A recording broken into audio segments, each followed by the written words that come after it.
वो अपने पति बबलू के साथ रहती थी। वो दोनों पति पत्नी पंक्चर बनाते थे। ऐसे ही एक दिन टिल्लू उनकी दुकान में पंक्चर बनवाने के लिए आया। अरे मैडम, आप पंक्चर बना रही हैं? हाँ भाई साहब, मैं औरत हूँ तो क्या पंक्चर नहीं बना सकती? आप फिक्र ना करें, हम लोग बहुत अच्छे से पंक्चर रिपेयर करते हैं, आपको शिकायत नहीं होगी। ये तो बहुत खुशी की बात है। टिल्लू के जाने के बाद बबलू कहता है, आज का दूसरा ग्राहक था ये।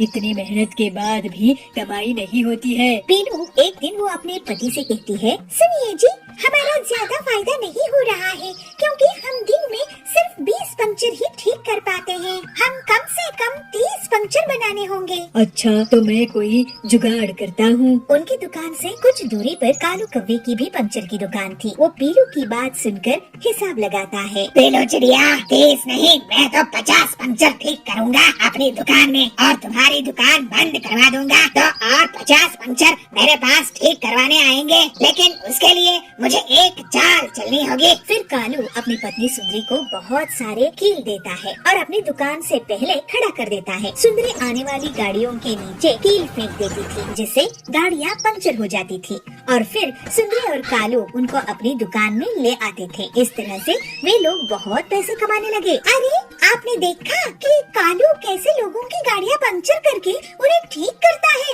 और पैसे कमा रहा है। हाँ, ये बहुत गलत कर रहा है, एक दिन बहुत पछताएगा। लेकिन पीलू और बबलू के पास ग्राहक बहुत कम हो जाते हैं। इस बीच बबलू, पीलू, पीलू भाभी, ये देखो मैं आप लोगों के लिए क्या लाया हूँ।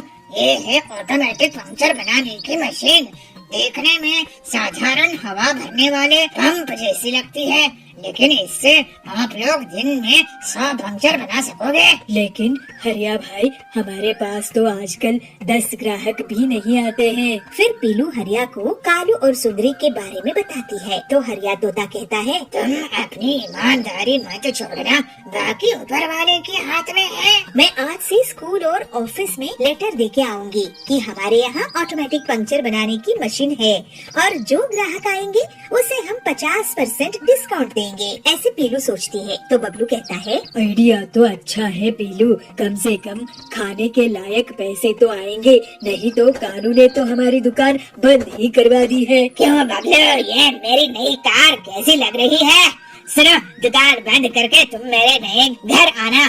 बबलू, पीलू, देखना हमारी दीवार जितनी टीवी है, डबल डेकर फ्रिज है और सुंदरी के पास तो गहने भी है। तुम्हारी तरह गरीब नहीं है हम लोग। तो पीलू कहती है, जाओ कालू जाओ, हम ईमानदार थे, हैं और रहेंगे। कालू उनकी हंसी उड़ाकर चले जाता है। इसी तरह कुछ दिनों के बाद तेज रफ्तार से बड़ी सी गाड़ी आ रही होती है। सुंदरी ये देखकर सोचती है, अरे इतनी बड़ी कार, इनसे तो 1000 रुपए लूंगी पंक्चर ठीक करने का।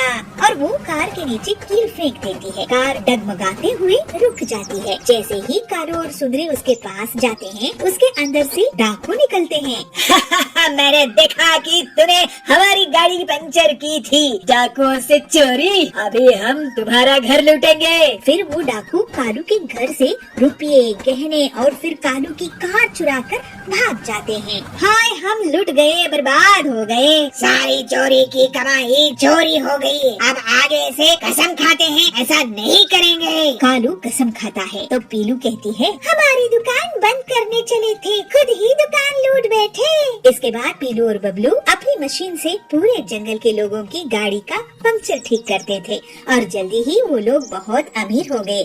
फिर दोनों पति पत्नी खुशी खुशी ईमानदारी से रहने लगे। लेकिन उसकी एक आदत खराब थी कि वह खाना खराब करता था। इसको देख के चिंतित ससुर सिंदूर को खाने की अहमियत के बारे में सिखाने की ठान ली।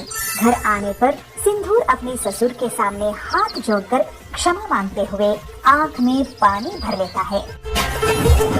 साधुपुर नाम के गांव में सिंदूर नाम का एक लड़का रहता था। वह देखने में बहुत सुंदर था, लेकिन उसकी एक आदत खराब थी कि वह खाना खराब करता था। वह ज्यादा खाना लेकर खाना फेंक देता था। कुछ समय बाद उसकी शादी हो गई। वह घर जमाई बन गया। उसके ससुर ने उसको तिजोरी की चाबी और बाकी सभी जिम्मेदारी सौंप दी और बोले, मैं अभी तक अच्छे से कारोबार चलाता आया हूँ, अब तुम्हें इन सब को कारोबार की जिम्मेदारी को निभाते हुए कारोबार चलाना है। सिंदूर ने अपने ससुर की बातों को कबूल किया। सिंदूर इसके बाद अपनी पत्नी को बार बार कभी खाना, कभी चाय और कभी नाश्ता करवाते सताते रहता था। अब उसके ससुर को इसके बारे में पता चला तो वह सिंदूर को बोले, तुम्हें दिन भर में जो चाहिए ये एक बार में क्यों नहीं बोल देते? तो सिंदूर उदासी से कहता है, मैं तो एक साथ बोलता हूँ, लेकिन वो कम पड़ जाता है। सिंदूर के ससुर ने इसके बाद पकाया हुआ खाना कहाँ जाता है इसकी पता लगाने के लिए रसोई में थोड़ी नजर रखनी शुरू कर दी। कुछ दिन रसोई में देखने पर उनको पता चला कि सिंदूर की मांग के अनुसार ज्यादा खाना बनता और वह पूरा न खाने की वजह से बहुत सारा खाना फ्रिज में पड़ा रहता था। इसको देख के चिंतित ससुर सिंदूर को खाने की अहमियत के बारे में सिखाने की ठान ली। एक दिन उन्होंने सिंदूर को बुलाकर कहा, हमारे पहले वाले नौकर के बच्चे की तबीयत ठीक नहीं है, मुझे वहाँ जाना है, क्या तुम भी चलोगे? सिंदूर भी अपने ससुर के साथ जाने के लिए तैयार हो गया। अपने नौकर की बस्ती में जाकर सिंदूर के ससुर ने कहा, मैं अभी रास्ता पूछ कर रहता हूँ। इसके बाद सिंदूर वही खड़ा रहा। सिंदूर ने एक घर के अंदर झांक कर देखा तो एक छोटा बच्चा भूख के कारण रो रहा था। उसकी माँ ने अपने अनाज के सारे डिब्बे बर्तन देखे, लेकिन वो खाली थे। यह देखकर सिंदूर को रोना आ गया। कुछ देर बाद उसके ससुर आए और उसको अपने नौकर के घर लेकर गए। नौकर के घर जाने पर उसका लड़का बीमार लेटा हुआ था। जब सिंदूर के ससुर ने बीमारी का कारण पूछा तो नौकर ने कहा, ये घर से बचा हुआ भोजन लेकर खाया था, लेकिन उसको नहीं पता था कि वह खाना खराब था। उसको खा के बेटे की तबीयत खराब हो गई है। यह कहकर वह रोने लगा। कुछ देर के बाद सिंदूर और उसके ससुर अपने घर आ गए। घर आने पर सिंदूर अपने ससुर के सामने हाथ जोड़कर क्षमा मांगते हुए आंख में पानी भर लेता है। जब उसके ससुर ने कारण पूछा तो सिंदूर कहता है, मैं खाने को कितना बर्बाद करता था और किसी को खाने के लिए 2 वक्त की रोटी भी नहीं है। अब के बाद मैं खाने को कभी बर्बाद नहीं करूँगा। सिंदूर को खाने की कीमत महसूस होने पर उसके ससुर खुश हो जाते हैं और सिंदूर ससुर से कहता है, हमें अन्न को कभी भी बर्बाद नहीं करना चाहिए। इसके प्रायश्चित के लिए मैं अपनी हैसियत के हिसाब से हर दिन अन्नदान का बीड़ा उठाता हूँ। कहते हुए प्रसन्नता से अपने घर के पास के मंदिर जाके अन्नदान पे जुट जाता है। काम की तलाश में जाऊंगी, कहीं हो सकता है मुझे ही कुछ काम मिल जाए। कालू, अरे पिद्दी चिड़िया, मैं तुझे काम नहीं दे सकता। मुझे किसी और को पैसा देने में कोई मजा नहीं आता। चल तू जा यहाँ से। सुन, क्यों ना तू भी एक चाय की दुकान खोल ले। एक जंगल में बबली अपनी बहू पीलू चिड़िया और बबलू कबूतर के साथ रहा करती थी। बबलू कबूतर एक बहुत बड़े सेठ के यहाँ काम करता था। उसकी बहुत अच्छी आमदनी थी, जिसके कारण उसके घर में किसी भी चीज की कोई कमी नहीं थी। एक बार बबलू ऑफिस के लिए जा रहा था। उस समय एक बाज उस पर हमला कर देता है और उसके पैसे लूट कर ले जाता है। इस हमले से बबलू घायल हो जाता है। इस वजह से बबलू अब बिस्तर में ही पड़ा रहता है। एक दिन वो कहता है, पीलू, अब मैं अपाहिज हो गया हूँ। अपाहिज होने से तो अच्छा था कि मैं मर ही जाता। पीलू उससे कहती है, आप ऐसा क्यों कह रहे हैं जी? मरे आपके दुश्मन, आप जल्दी ठीक हो जाएंगे। मैं आपका इलाज बड़े से बड़े डॉक्टर से करवाऊंगी। लेकिन पीलू, उसके लिए तो बहुत पैसे लगेंगे। इतने सारे पैसे कहाँ से लाओगी? पीलू उससे कहती है, आप पैसों की चिंता मत कीजिए जी, पैसे मैं जुटा लूंगी, आप दवाई खा लीजिए। पीलू अपने पति की बहुत अच्छे से सेवा करती है। इस तरह कई दिन बीत जाते हैं, लेकिन फिर भी बबलू की तबीयत में कोई भी सुधार नहीं होता है। पीलू अपनी सास से कहती है, माँ जी, ऐसा कब तक चलेगा? मुझसे इनकी खराब हालत देखी नहीं जाती है। हमें किसी अच्छे डॉक्टर से इनका इलाज कराना चाहिए। बबली कहती है, तू सही कह रही है बहू, लेकिन हमारे पास इतने पैसे कहाँ हैं? अब तो घर में भी राशन खत्म हो गया है। मैंने जो थोड़े पैसे बचा कर रखे थे वो भी खत्म हो गए। अब पता नहीं घर का खर्च कैसे चलेगा। पीलू अपनी सास से कहती है, माँ जी, मैं कल काम की तलाश में जाऊंगी, कहीं हो सकता है मुझे ही कुछ काम मिल जाए। पीलू अगले दिन काम की तलाश में निकल जाती है। वो जंगल में बहुत दूर दूर तक भटकती है, बहुत सारे पक्षियों के पास जाती है। लेकिन उसे कोई भी काम नहीं देता है। जब पीलू घर के लिए लौट रही होती है तब अचानक से बहुत जोरों की बारिश होने लगती है। बारिश से बचने के लिए पीलू एक पेड़ की डाल पर बैठ जाती है और बारिश रुकने का इंतजार करने लगती है। तभी उसे एक चाय की दुकान दिखती है। कालू कौवा गर्मा गर्म चाय बेच रहा था और बहुत से पक्षी उसकी दुकान में चाय पी रहे थे। पीलू सोचती है क्यों न मैं कालू कौवे के यहाँ जाकर काम मांगू। ऐसा सोचकर पीलू कालू कौवे की दुकान पर चली जाती है। पीलू कालू से कहती है, कालू भैया क्या आप मुझे काम देंगे? मुझे काम की बहुत जरूरत है। कालू, अरे पिद्दी चिड़िया, मैं तुझे काम नहीं दे सकता। मुझे किसी और को पैसा देने में कोई मजा नहीं आता। चल तू जा यहाँ से। इस तरह से पीलू निराश होकर वापस अपने घर लौट जाती है। पीलू निराश होकर घर के अंदर जाती है तो उसकी सास बबली उससे पूछती है, पीलू क्या हुआ, तुझे काम मिला क्या? बबलू की दवाई खत्म हो गई है, अगर तुझे पैसे मिले तो मैं उससे उसकी दवाई ले आऊंगी। पीलू रोते हुए अपनी सास से कालू कौवा और दूसरे पक्षियों के बुरे व्यवहार के बारे में बताती है। इसको सुनकर उसकी सास उससे कहती है, पीलू तू चिंता मत कर, कुछ बुरा होता है तो कुछ अच्छा होने के लिए ही होता है। मेरे पास एक आइडिया है, सुन, क्यों ना तू भी एक चाय की दुकान खोल ले। तेरे हाथ की बनी हुई चाय बहुत ही स्वादिष्ट होती है। पीलू कहती है, अरे वाह माँ जी, आपने ये आइडिया बहुत अच्छा दिया है। मैं कल ही अपनी चाय की दुकान खोल देती हूँ। इसमें लागत भी कम आएगी और मुनाफा भी ज्यादा होगा। फिर उससे जो पैसे मिलेंगे उससे हम लोग बबलू का अच्छे से अच्छा इलाज करा देंगे। फिर अगले दिन पीलू चिड़िया अपनी चाय की दुकान खोल लेती है। पीलू की चाय बहुत फेमस हो जाती है और उसके यहाँ बहुत से पक्षी आने लगते हैं। फिर पीलू अपने पति का इलाज अच्छे बड़े डॉक्टर के यहाँ करवाती है। बबलू का इलाज बहुत अच्छे से होता है और वो फिर से चलने फिरने लगता है। फिर ये परिवार बहुत हंसी खुशी रहने लगता है। फिर पीलू उस ऑटो को ले जाकर जंगल में घूमने लगी। ये देखकर कालू का सिर चकरा गया और वो बेहोश हो गया। बांसपुर गांव में पीलू ऑटो रिक्शा चलाती थी। उसका एक बेटा था टिल्लू। टिल्लू स्कूल में पढ़ाई करता था। ऐसे ही एक दिन स्कूल की प्रिंसिपल कोयल मैडम पीलू को स्कूल में बुलाती है। पीलू जी, आप बहुत मेहनत करती है और टिल्लू को पढ़ा रही है, लेकिन आपकी मेहनत पानी में जा रही है। क्या बात है प्रिंसिपल मैडम, आप ऐसा क्यों बोल रही है? देखिए पीलू जी, क्रिसमस पास आ रहा है। सभी बच्चे क्रिसमस की एग्जाम में पास होने के लिए मेहनत कर रहे हैं, मगर आपका बेटा स्कूल में टाइम पास करता है। वो लकड़ी के टुकड़ों से कुछ न कुछ बनाता रहता है। उसका पढ़ाई में मन नहीं लगता है, क्लास में ध्यान नहीं रहता है। ऐसे में वो एग्जाम कैसे पास करेगा? आप उसे कुछ काम में ही लगवा दो, यहाँ उसका कुछ नहीं होने वाला। आप ऐसा मत बोलिए मैडम, वो मेरे जैसा गरीब ना रहे, इसलिए उसे यहाँ पढ़ा रही हूँ। मैं उसे समझाऊंगी। उसके बाद पीलू रात में अपने बेटे टिल्लू से बात करती है। टिल्लू, तुम्हारी स्कूल की प्रिंसिपल मुझे बुलाई थी। तुम स्कूल में पढ़ाई नहीं करते हो और बेकार में लकड़ी के सामान बनाते हो। मैं पढ़ाई ध्यान भी देता हूँ और साथ में लकड़ी के खिलौने भी बनाता हूँ। मैं दोनों काम एक साथ कर सकता हूँ माँ। लेकिन तो लकड़ी के खिलौनों को क्यों बना रहा है? एक काम में ही ध्यान क्यों नहीं देता? पढ़ाई में ही ध्यान रख, बाद में खिलौने बनाना। माँ, क्रिसमस पास में है, बच्चे लकड़ी के खिलौने खरीदते हैं।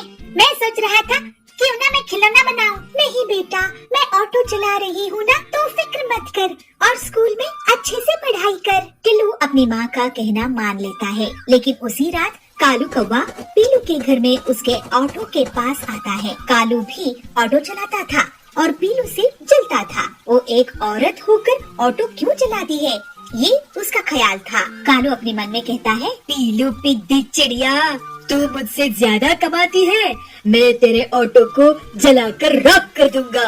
ऐसा सोचकर कालू ऑटो को नकली चाबी से खोल देता है और उसका इंजन और पहिए चुरा कर भाग जाता है। अगली सुबह पीलू अपने बेटे के साथ घर के बाहर आती है तो अपने ऑटो की ऐसी हालत देखकर रोने लगती है। हे भगवान, ये गरीबी में तो कैसी परीक्षा ले रहा है?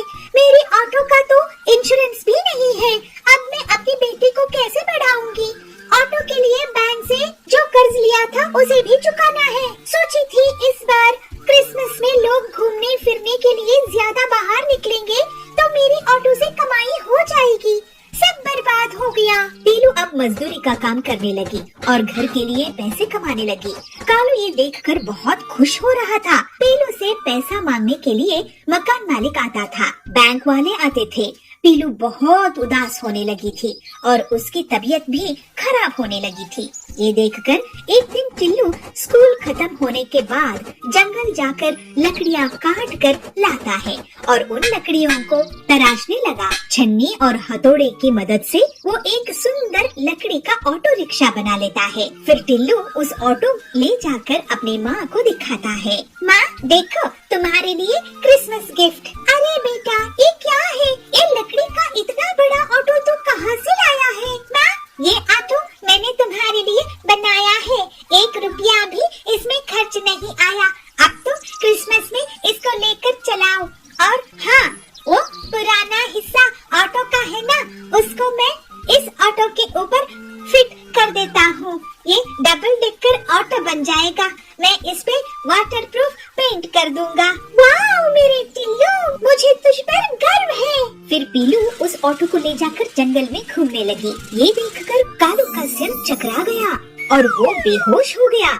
पीलू के डबल डेकर ऑटो में बहुत से सवारी बैठ जाते थे। हे भगवान, इस ऑटो को अगर मैं तोड़ दूंगा तो ये ट्रिपल डेकर ऑटो ले आएगी, फिर बस ही बना देगी। मैं 2 जंगल छोड़कर जा रहा हूँ। और फिर इस तरह से पीलू अपनी मेहनत से ज्यादा पैसे कमाने लगती है।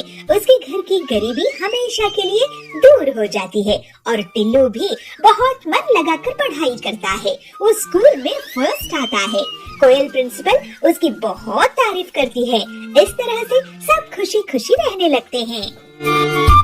लेकिन कुछ पैसे आप एडवांस दे देते। इस पर कड़कनाथ गुस्सा हो जाता है। किस बात का एडवांस? तू भूल गई क्या? मैं यहाँ का मुखिया हूँ। अगर मैं अपने में आ जाऊँ तो तेरी दुकान बंद करवा दूंगा। ये क्या माँ, आप उस मुखिया से क्यों डर गई? हम अपनी मेहनत के ही पैसे उससे मांग रहे थे, ऊपर से वो हमें धमका कर चला गया। प्याज ले लो, प्याज, ताजे ताजे प्याज। एक पहाड़ी जंगल में पीलू चिड़िया अपनी माँ बबली के साथ रहा करती थी। वे दोनों माँ बेटी अपने बगीचे में फूल उगाती और उन्हें बाजार में बेचा करती थी। उससे जो भी आमदनी होती उससे वो लोग अपने घर का खर्च चलाया करती थी। एक सुबह बबली के घर कड़कनाथ आता है। बबली, ओ बबली। बबली कहती है, जी मुखिया जी, आप हमारे घर आए, बताइए क्या आदेश है? अरे बबली, आदेश नहीं है, खुशखबरी है। 2 दिनों बाद मेरी बेटी की सगाई है, तो मेरे घर फूल भिजवा देना। गुलाब और चमेली और जो भी अच्छे फूल हो वो तू मेरे घर भिजवा देना। बबली कहती है, ये तो बहुत अच्छी खुशखबरी की बात है मुखिया जी, लेकिन कुछ पैसे आप एडवांस दे देते। इस पर कड़कनाथ गुस्सा हो जाता है और बबली को धमकी देता है। एडवांस? किस बात का एडवांस? तू भूल गई क्या? मैं यहाँ का मुखिया हूँ। अगर मैं अपने में आ जाऊँ तो तेरी दुकान बंद करवा दूंगा। मेरे हिसाब किताब में तेरे बहुत पैसे रुके हुए हैं। बबली कहती है, गलती हो गई मुखिया जी, मुझे माफ कर दीजिए। इस तरह से मुखिया धमकी देकर वहाँ से चला जाता है। पीलू अपनी माँ से कहती है, ये क्या माँ, आप उस मुखिया से क्यों डर गई? हम अपनी मेहनत के ही पैसे उससे मांग रहे थे, ऊपर से वो हमें धमका कर चला गया। जाने दे बेटी, तेरे पिताजी ने इससे कभी उधार लिए थे, हम उस उधार को अभी तक चुका नहीं पाए हैं। बल्कि मैं तो सोच रही हूँ इसके ऑर्डर के बाद मैं फूलों का धंधा ही बंद कर दूं। पीलू कहती है, लेकिन माँ, अगर हम फूल नहीं उगाएंगे और उसे नहीं बेचेंगे तो घर कैसे चलेगा? बबली, तो क्या करूँ बेटी, मुझे तो कोई दूसरा उपाय भी नहीं सूझ रहा है। चल इन बातों को छोड़, चल अब चलकर फूलों को तोड़ते हैं और बाजार में बेचने के लिए चलते हैं। दोनों माँ बेटी अपनी मेहनत से फूल उगाती थी और बाजार में बेचकर आती थी। इस तरह से कुछ दिन बीत जाते हैं। ऐसे ही एक दिन हरिया काका बबली की दुकान पर आते हैं और कहते हैं, बबली, तुम्हारा आजकल फूलों का व्यापार कैसा चल रहा है? लोग बाग खरीदारी कर रहे हैं कि नहीं? ये देखो, मैं फूलों की नई प्रजाति के बीज लेकर आया हूँ। इनकी खुशबू बहुत अच्छी होती है। इन बीजों को अपने बगीचे में एक बार डाल के तो देखो। ये फूल अगर तुम बेचने लगोगी तो तुम्हारी आमदनी दोगुनी हो जाएगी। एक बार इन्हें लगा कर देखो। लेकिन हाँ, ये बीज थोड़े महंगे जरूर हैं। बबली, नहीं हरिया काका, मैं ये बीज नहीं लगा पाऊंगी। अब तो मेरा फूलों के व्यापार से मन ही उठ गया है। क्या आपके पास सब्जियों के बीज हैं? हाँ हाँ, मेरे पास सब्जियों के भी बीज हैं। ये देखो, आलू, प्याज, बैंगन, भिंडी, करेला। तुम्हें क्या चाहिए ये बताओ। पीलू कहती है, काका आप हमें प्याज के बीज दे दीजिए, हम प्याज की खेती किया करेंगे। ये ले पीलू, ये हैं प्याज के बीज, ये नए किस्म के हैं, इसमें बहुत जल्दी प्याज उगाते हैं। फिर पीलू के कहने पर बबली प्याज के बीज खरीद लेती है। अपने बगीचे में बबली पीलू से कहती है,